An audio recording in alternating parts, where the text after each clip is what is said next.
Alors bienvenue dans cette vidéo dans laquelle vous allez formuler votre objectif. C'est une vidéo pratique pour laquelle je vous invite à vous munir du coup de votre livret d'écriture pour de suite passer à l'action parce que plus tard c'est jamais. Alors, plus vous aurez décrit finalement votre objectif de façon différente, variée, avec des mots, des synonymes, avec des formulations qui vont être complémentaires, qui vont venir étoffer votre vision de départ, etc., plus finalement, il vous sera familier et plus vous vivrez et évoluerez avec lui jusqu'à ce qu'il se réalise. C'est tout ce que je vous souhaite. Alors, pour débuter, vous allez finalement vous familiariser avec votre objectif en vous demandant, donc toujours pour les 3 piliers, n'hésitez pas à répéter les démarches, quels que soient les piliers qui sont les plus importants pour vous, relation à vous, aux autres et vie professionnelle.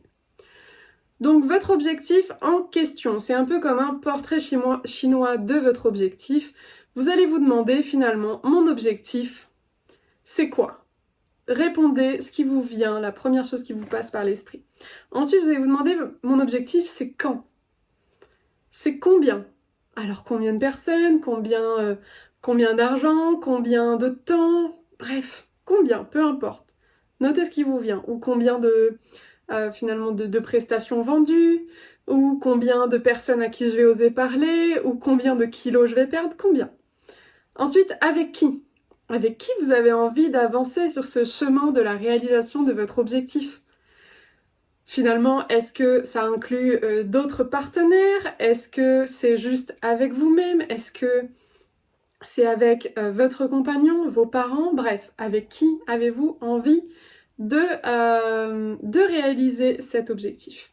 Ou également, est-ce qu'il y a des lieux dans lesquels votre objectif va se réaliser de façon plus propice ? Est-ce que vous avez besoin de fréquenter certains endroits spécifiques, etc. Bref, questionnez ce où et voyez qu'est-ce qui vous vient.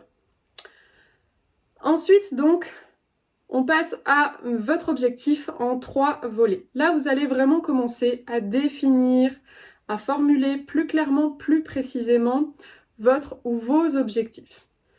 En premier lieu, donc l'objectif que je souhaite atteindre dans mon lien à moi est à vous de le noter. Utilisez vraiment tout ce que vous avez noté jusqu'à maintenant.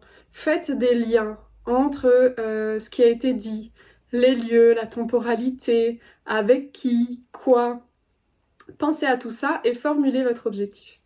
Deuxièmement, l'objectif que je souhaite atteindre dans mon lien aux autres est à vous, pareil, du coup, de noter, de développer cet objectif. Et en troisième, pour le 3e pilier, l'objectif que je souhaite atteindre dans ma vie professionnelle et en général, et à vous de compléter.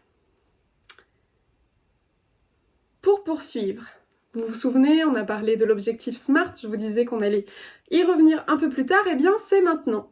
Vous allez pouvoir compléter cette partie du livret en notant votre deadline. Oui, je vous ai pas oublié. Rappelez-vous que c'est important que votre objectif soit circonscrit dans une temporalité, sinon dans 10 ans, vous y serez encore et vous et moi, on sait très bien que ce n'est pas votre objectif. Donc, choisissez une deadline qui vous semble à la fois réaliste, mais également pas trop lointaine pour pouvoir la garder de vue. Donc, une fois que vous aurez noté la date, identifiez qu'est-ce que vous aurez fait, entrepris, accompli à cette date. C'est la partie spécificité de l'objectif. Rappelez-vous quelque chose de précis, de clair, de concis. Qu'est-ce qui se sera passé ? À vous de le noter.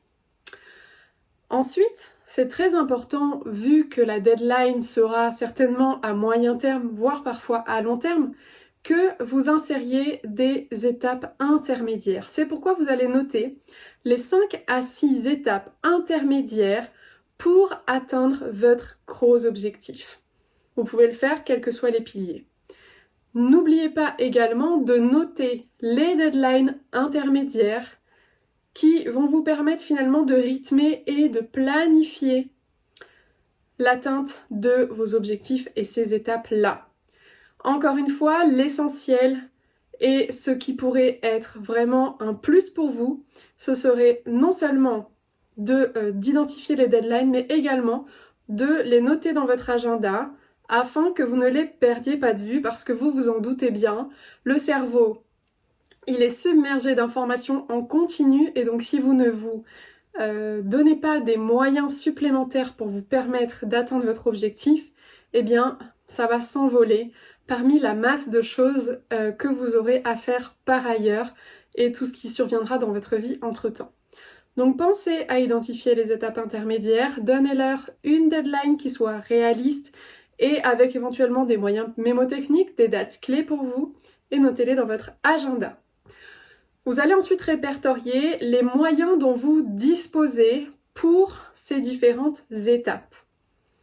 Que ce soit les moyens humains, financiers, matériels, bref, quelles sont toutes ces ressources dont vous disposez pour mettre en œuvre vos différentes étapes intermédiaires. Listez tout ça, cela va venir en fait renforcer votre socle, pas forcément de compétences, mais votre socle de confiance, pour que vous voyez que déjà il y a des bases et vous avez des choses sur lesquelles vous appuyez pour pouvoir tout simplement avancer vers la réalisation de votre objectif. Ensuite, vous allez également répertorier les moyens dont vous manquez aujourd'hui pour ces différentes étapes intermédiaires. Admettons que mon objectif est finalement de me reconvertir professionnellement. Ça, c'est mon objectif final. Et qu'entre-temps, j'identifie comme étape intermédiaire le fait de poser ma rupture conventionnelle, de me former en kinésiologie par exemple, de trouver une association pour me constituer un réseau, etc. C'est important que dans ces différentes étapes, j'identifie que pour l'instant, ce qu'il me manque, c'est par exemple une formation pour être kinésiologue. C'est un moyen pour atteindre votre objectif qui vous manque aujourd'hui. Ensuite, vous allez réfléchir aux différentes façons dont vous pouvez inclure et obtenir ces moyens dans votre vie. Par exemple, si vous êtes encore en poste, vous pouvez utiliser aujourd'hui les moyens de financement via les OPCO, via le CPF, etc. pour vous former dans une nouvelle thématique et initier comme ça, pourquoi pas, une reconversion. Enfin, vous allez, parce que c'est important que ce soit quantifiable, rappelez-vous, il faut vraiment que l'objectif soit non seulement précis, mais que vous puissiez savoir quand est-ce qu'il sera atteint.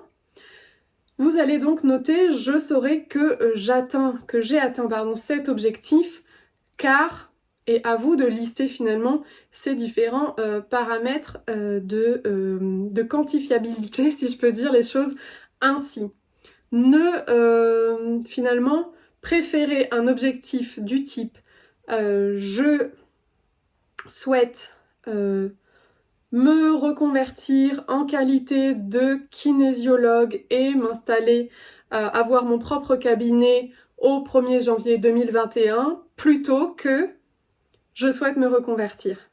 L'un est beaucoup plus quantifiable que l'autre. Dans le premier exemple, vous pourrez donc dire que je saurai que j'ai atteint mon objectif lorsque j'aurai signé un bail pour le local de ma nouvelle profession, lorsque j'aurai installé, je sais pas, ma plaque de kinésiologue devant mon cabinet, et lorsque j'aurai mon premier client, par exemple. Voilà, vous voyez, c'est très quantifiable. Voilà, bon, écoutez, je pense que là, l'objectif, ou les objectifs, avec donc vos 3 piliers, à l'aune de vos 3 piliers, commencent à être un petit peu plus clairs pour vous. Ne vous inquiétez pas si ce n'est pas encore totalement le cas. Vous allez avoir encore plein d'autres étapes qui vont vous permettre de venir peaufiner cela. Et on va voir tout ça ensemble. Voilà, j'espère que cette vidéo vous a plu. Si vous avez des questions, n'hésitez pas. Je vous retrouve pour une prochaine vidéo.